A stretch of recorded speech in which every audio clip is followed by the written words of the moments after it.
ನಮಸ್ಕಾರ. ಪ್ರಜಾರಾಜ್ಯ ಕನ್ನಡ ನ್ಯೂಸ್ಗೆ ಸ್ವಾಗತ. ನಾನು ರಾಮಗೌಡ ಪಾಟೀಲ್.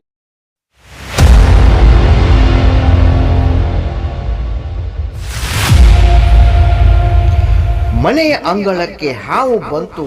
ಅದನ್ನು ಹಿಡಿದು ಊರು ಹೊರಗೆ ಬಿಡಲು ಹೋದಾಗ ಅದೇ ಹಾವು ಅವನನ್ನು ಕಚ್ಚಿತ್ತು. ಅದನ್ನು ಮತ್ತೆ ಹಿಡಿದುಕೊಂಡು ಹಾವಿನ ಸಮೇತ ನೇರವಾಗಿ ಬೆಳಗಾವಿ ಸಿವಿಲ್ ಆಸ್ಪತ್ರೆಗೆ ಬಂದ ಹುಂಚಾನಟ್ಟಿಯ ಹಿಡಿದ ಹಾವು ಊರು ಹೊರಗೆ ಬಿಡುವಾಗ ಕಚ್ಚಿದೆ.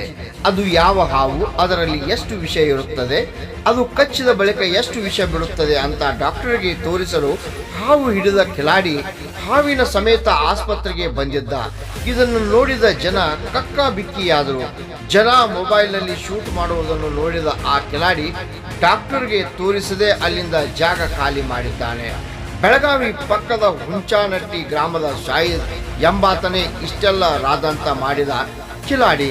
ಈತನ ಮನೆಯ ಅಂಗಳದಲ್ಲಿ ಕಾಣಿಸಿದ ಹಾವು ಶಾಹಿದ್ ಹಿಡಿದಿದ್ದ. ನಂತರ ಅದನ್ನು ಊರು ಹೊರಗೆ ಬಿಡಲು ಹೋದಾಗ ಅದೇ ಹಾವು ಶಾಹಿದ್ಗೆ ಕಚ್ಚಿತ್ತು. ರಾಮಗೌಡ ಪಾಟೀಲ್, ಪ್ರಜಾರಾಜ್ಯ ಕನ್ನಡ ನ್ಯೂಸ್, ಬೆಳಗಾವಿ.